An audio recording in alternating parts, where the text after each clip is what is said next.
金钱的魅力是无限的，可以为人实现梦想，也可以让人出卖自己的灵魂。它就像充满魔力的阿拉丁神灯，吸引着这个世界上来来往往的无数人。有人说金钱乃身外之物，但是社会现实中谁又能离开金钱？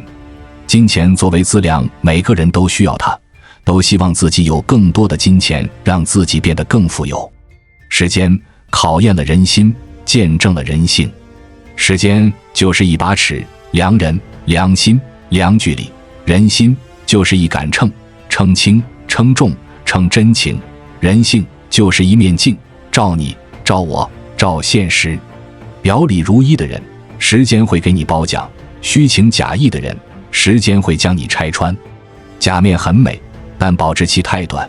一个人可以假装一时好，却无法假装一辈子。时间久了，本性会暴露，真心见分晓。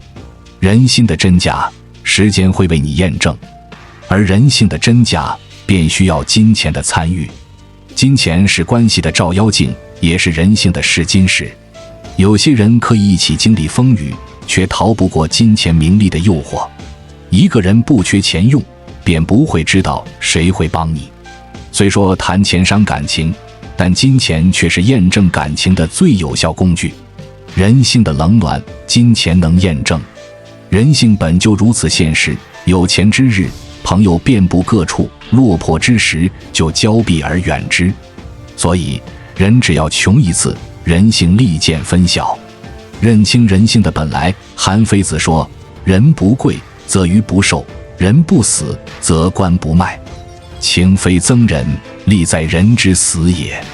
意思是，如果人们不尊重别人，那么马车就不会被卖出去；如果人们不会死，那么棺材就不会被购买。这并不是说人们讨厌别人，而是说从别人的死亡中能获得利益。这是人性利益论。韩非子认为，人都是趋利的，强调人与人之间的关系本质都是建立在利益上的。人与人之间没有利益关系，哪有人际关系？这是2000多年前韩非子对人性的洞察。高子说：仁者，食色性也。这是人性本质论。高子认为，生存和繁衍是人的最底层需求。这一点与马斯略的观点有相似之处。人们必须先解决低层次的吃穿住行，然后才能从事更高层次的社会交往和精神追求等。孔子说：人之初，性本善，性相近，习相远。这是人性影响论。孔子认为，人出生下来，本性基本是一样的。随着接触社会，习染各种行为，人和人之间的区别就产生了。这在世人的行为中也普遍得到验证。管子说：凡人之有为也，非明之则利之也。这是人性行为论。管子认为，人在社会上的各种行为，本质来讲就2点：一为名，二为利。这一点从世人的诸多行为来看，也是对人性非常切合的描述。其实，我们要用唯物辩证法来看待人性。人在没有利益纷争的时候，可能是善良的；人在面对小利益的时候，可能是自私的；人在面对大利益的时候，可能是邪恶的。人性无所不包，只要涉及与人打交道的事，其底层逻辑都离不开人性。那么，到底什么是人性？人性是人的本性的简称。人性就是在一定社会制度和一定历史条件下形成的人的本性。人性是从根本上决定并解释着人类行为的那些人类天性。人性是真理性在人身上的自由表达。人的本性只有2个维度，一个是要求生存，逃避死亡；另一个是追求幸福，逃避痛苦。这2个本性如果用一个词语来表示，就是趋利避害。有人认为人性本来是恶的，有人认为人性本来是善的。其实人的本性非善非恶，亦善亦恶，是中性的。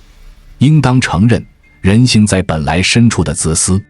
当然，有时候人的大公无私、无私奉献、帮助别人的情形的确存在，这是特定情况下的无私。不难理解，人的无私其实也是人自私的另外一种表现。无私只是自私扩大了自我的结果。无私是扩大了自我。这一点你需要慢慢体会和领悟。现实中只有具体的人性，没有抽象的人性。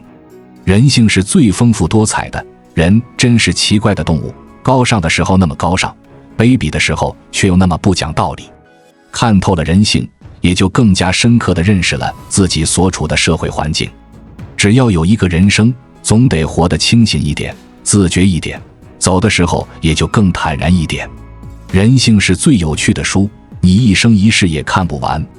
追求真理，要认识真理，更要依赖真理，这是人性中的最高品德。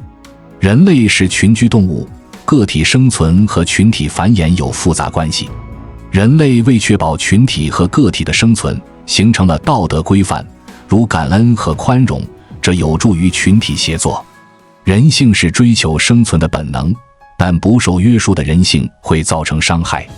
道德约束人性，保证群体繁荣。个体接受道德，因群体繁荣使个体受益。道德需要引导和约束，如文化、价值观的引导和社会结构、法律的约束。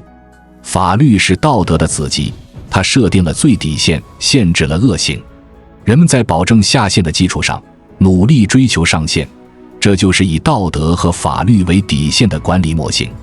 人性是商业的底层逻辑，中国人经商喜欢推往茶来，见微知著，谋划全局。自古深情留不住，唯有智慧的人心。所有的商业逻辑归根结底都是人性的逻辑。中国人格外擅长通过对混沌感知，从整体关系中发现真相。这就是道的规律，讲究万物阴阳相生相克的关系。道化万物，有章可循，因为人性不变。鬼谷子的察时事、知权变、揣摩人心的常营之道，即是对人性的深刻解剖。时至今日，无论是被商界推崇的六韬三略，还是纵横捭阖之道和兵法36计，都是基于一种亘古不变的人性逻辑。三略中讲欲国富家细，必揽英雄之心，赏禄有功，耕桑不夺其时，薄赋税不愧其财，罕徭役不使其劳，分别对应人性的虚荣、贪婪、生存、逐利、懒惰的需求。这些智慧被广泛应用于商界。趋利避害是人的本性，商业将这一点发挥到淋漓尽致。免费能够成就规模，折扣和优惠却能促使消费，这都是基于人性角度的商业策略。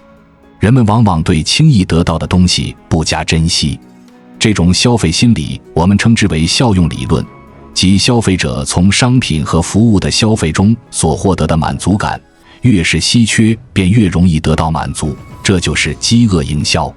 隐而不发，越是得不到得便越趋之若鹜。在金钱的诱惑面前，人性是如此脆弱，但凡做生意入了行的都知道商业要研究人性。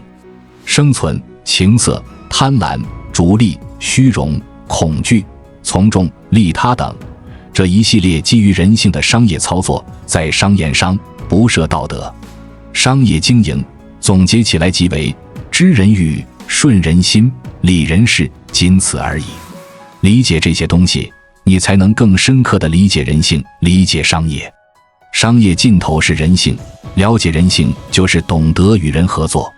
商业无非谋利，而利益必然触及到人性的最敏感处。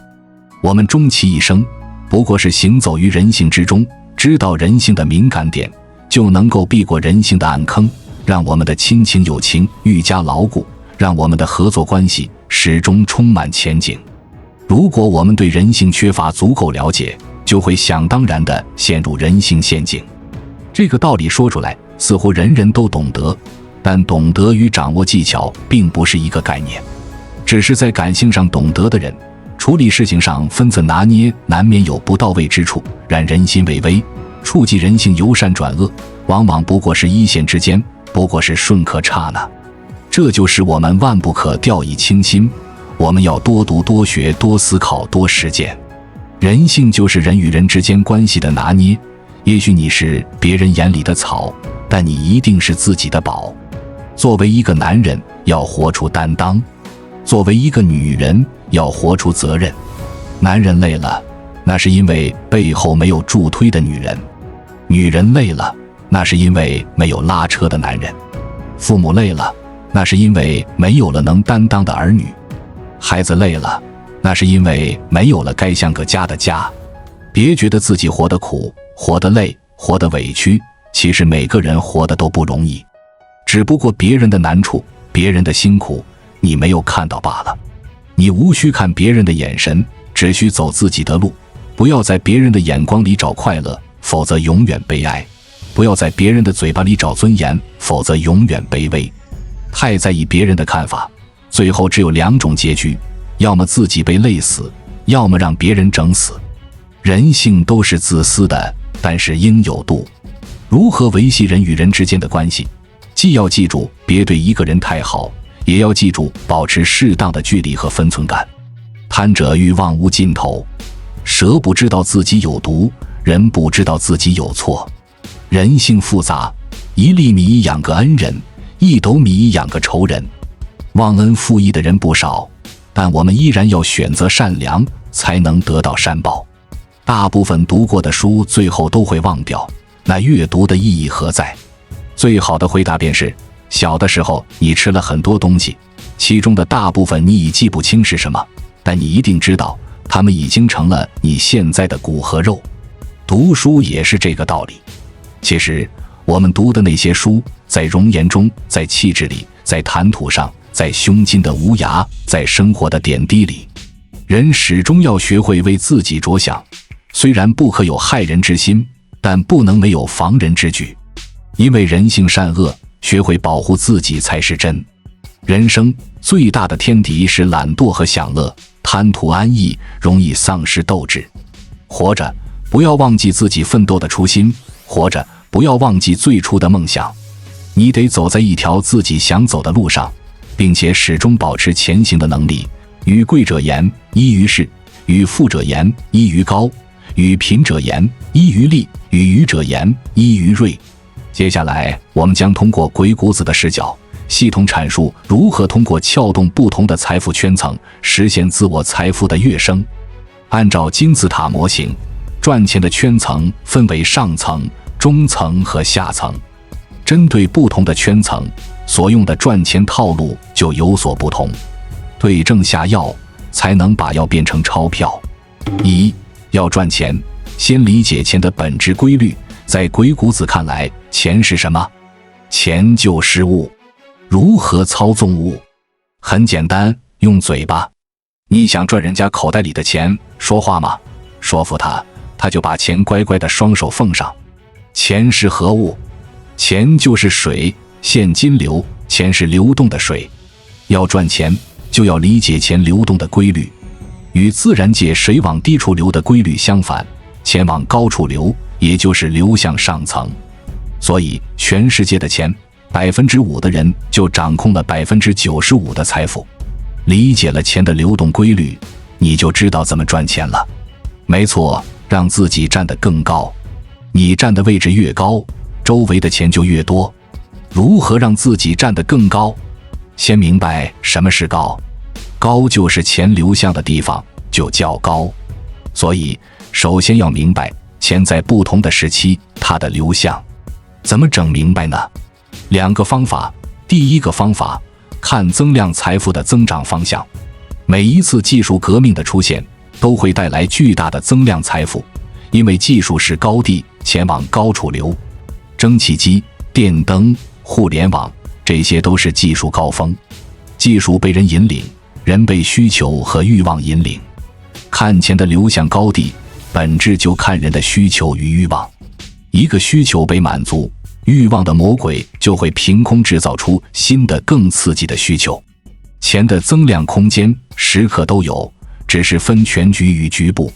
第二个方法，看存量财富的转移路径。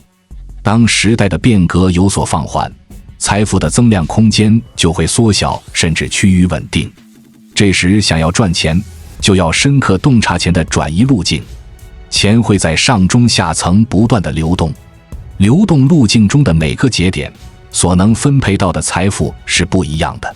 就像一条河，它能够给你冲出个肥沃的土地平原，也能洪水泛滥把你冲垮。你要做的就是分析平原将在哪里出现。百合者，百者增量，合者存量，百合之道就是在增量与存量之间来回切换赚钱的模式。改开以后，几十年一波接着一波的财富增量机会，造就了无数的富豪。发展才是硬道理，一句话就把时代财富的增长赚钱方式说清楚了。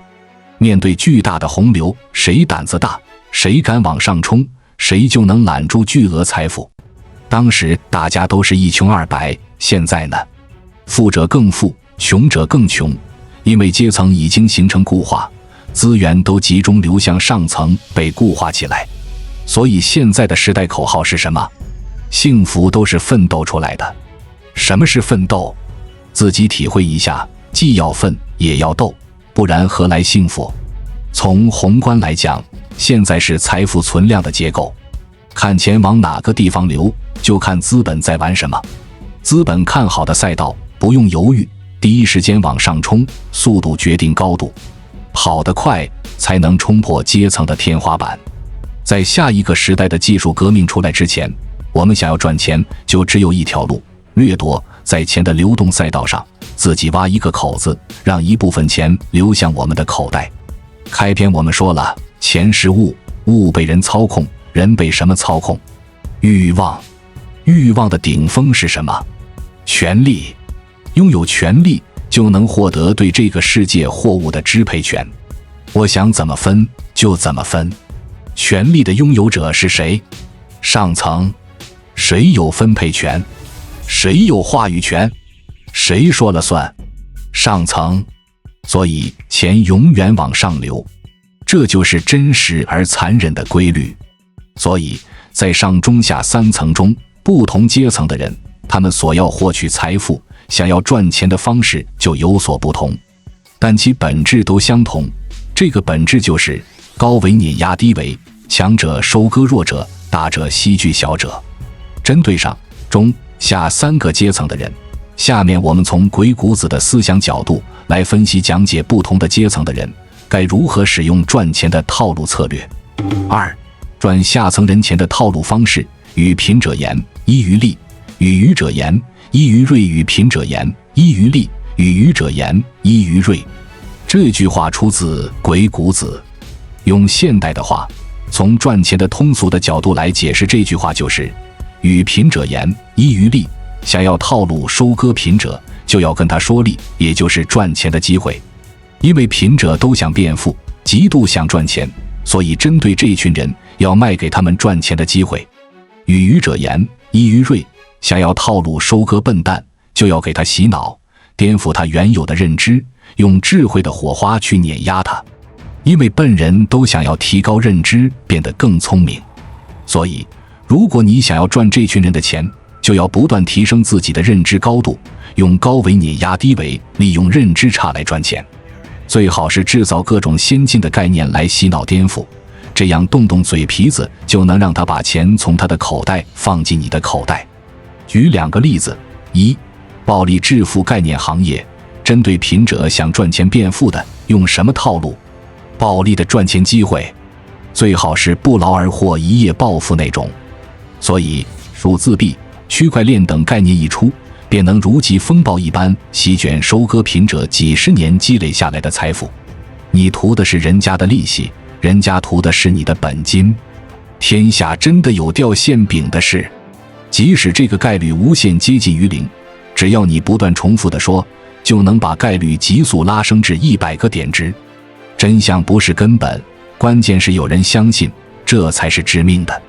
二、商业营销培训行业，对于那些愚人笨蛋、认知低下的人呢，就要用智慧、用概念、用高认知去套路收割他们。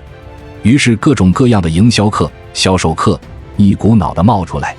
事实上，99%的培训课都很水，但还是有很多人争先恐后的去刷卡买单，爽得不得了。为什么？因为这是愚者们认为的狂欢盛宴。在存量市场下，大家都很难。想要赚钱，就得挥动镰刀，而且你的收割技术还要不断迭代升级，练到炉火纯青，才能永保收割机持续做收割运动。所以要想在底层混出名堂，你就得有颠覆他人认知、狠心洗脑的能力，这是唯一致富的方式。没有这个能力，就得滚回朝九晚五的轨道上，老老实实的挤公交地铁。钱往高处流，你认知高，钱就流向你；你认知低，钱就从你身边流走。在这条流动的路径上，怎么挖一个口子让钱流向自己呢？无他，唯有提高认知。认知的本质也是一种支配权，是对世界万物的理解与操纵。高为操纵低为，我知道你不知道，你就要听我的。不听行不行？不行，因为你是笨蛋，你想要变聪明，这是人性，不以人的意志为转移。3. 赚中层人钱的套路方式，与富者言，依于高。鬼谷子说，与富者言，依于高。跟有钱人说话，想要控制他，就要让他相信你有方法，能够让他赚更多的钱，显摆得更高，做行业第一，全省全国第一。富者就是有钱人，已经越过底层，摸爬滚打的爬上了中层行列。当然，他们仍然不满足，因为还有上层等着他们，所以他们想要赚更多的钱，然后用钱去获取钱背后的政治资源，也就是权力。想要赚有钱人的钱，说话不能一脸谄媚，好像要巴结他们，从他们身上获得好处一样。这种占便宜的心态会被有钱人扇你大巴子，这是愚蠢之人的做法。事实上，社会上绝大多数的人都是这么愚蠢的干。正确的做法是，你要装得比他们更牛逼，在他们的认知盲区颠覆他们，引领他们，让他们相信你能够帮他们更富有，获得更多的资源跟财富。这才是投其所好，说服控制之术。所以，从套路的角度来讲，你要在他们的认知盲区发起进攻，建立你的认知高地。为什么？因为钱往高处流，要赚钱就得有自己的高地。没有高地，你就无法在钱流动的路径上扒开口子，掠夺财富。有钱人的钱会花在什么地方？香车美女、奢侈品收藏品、健康养生、美食游玩等，这些方向也是价值高地，要在这些价值高地上想方设法节流。另外，在他们爬上高层的要道上，设计掠夺劫富济贫的方案。有钱人想要权贵人的感觉，满足他们的这种感觉，同样可以轻松收割他们。4. 赚上层人钱的套路方式，与贵者言，依于是。富和贵还不一样，富指的是比较有钱富裕的人，而贵侧重于指掌握政治资源、拥有分配权、身份地位很高的人。要赚贵者的钱，要控制他们，就得与之言事。无论什么身份地位的人都有需求，身份地位高，他们想保持维护以及怎样把自己的身份地位提升得更高。比如说政绩，比如老百姓口中所说的要清正廉洁的形象。这些上层人实际上不缺钱，因为他们有资源的支配权，随便放出一点支配权，就能立马获得巨额的财富。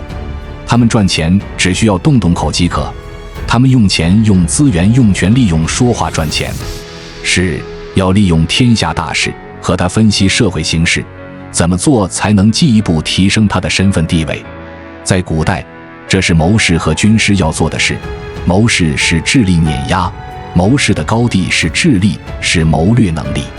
所以，为什么当年苏秦、张仪凭一张嘴就能说动天下诸侯，叱咤风云，纵横天下？因为他们有智有谋，他们在大势、在形势的认知上与分析上要比诸侯更高，所以他们能够跟国君们建立权控关系。这是更高智力水平的说服术与百合术。5. 未来草根逆袭的赚钱模型。通过以上的分析讲解，相信你已经记住了一个赚钱的规律：钱往高处流。既然钱是流动的，就像河流的水一样，怎样才能获得更多的水？在河旁挖一个口子，建一个池塘，让水流进来。所以，要赚钱就得建立自己的价值高地，价值越高，钱就会慢慢的流过来，向你聚集积累。什么是价值高地？那就是认知与资源的高地，就是权力与分配的高地。关注我，我是才知道，带你解锁更多金钱的真相。